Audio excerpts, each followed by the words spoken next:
আসসালামু আলাইকুম, সবাই কেমন আছেন? আশা করি ভালো আছেন। আজকে ঝুড়ি নিয়ে বের হইলাম। আজকে কিছু কলমি শাক উঠাবো আর কিছু বরবটি উঠাবো। দুপুরে আমার আম্মু রান্না করবে এগুলা, তাই কলমি শাক উঠাইতে আসলাম।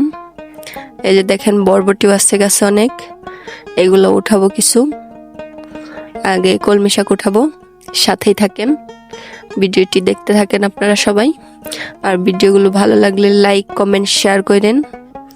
এই দেখেন কতগুলা কলমি শাক হয়েছে, এগুলো এখন উঠাবো। এগুলো দিয়ে শাক রান্না করবে আর বড়া বানাবে। কে কে কলমি শাকের বড়া খাইছেন?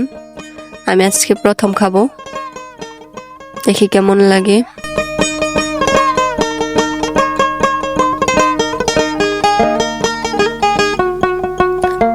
এই দেখেন এগুলা অনেকদিন আগে লাগাইছে, অনেকবার উঠাই খাইছে। এগুলা আগা ভাইঙে উঠাইলে আবার হয় কলমি শাকগুলা। এই যে কতগুলো উঠাইলাম, আর উঠাবো না। কলমি শাক এই কয়টাই থাক। এখন বরবটি উঠাবো। এই যে এখন বরবটি উঠাইতেছি।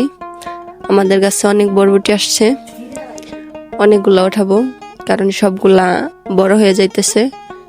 বেশি বড়গুলা খাইতে ভালো লাগে না, একটু কচিগুলা খাইতে ভালো লাগে। তাই যে আজকে অনেকগুলো উঠাবো। দেখেন সবাই মিলে উঠাইতেছি।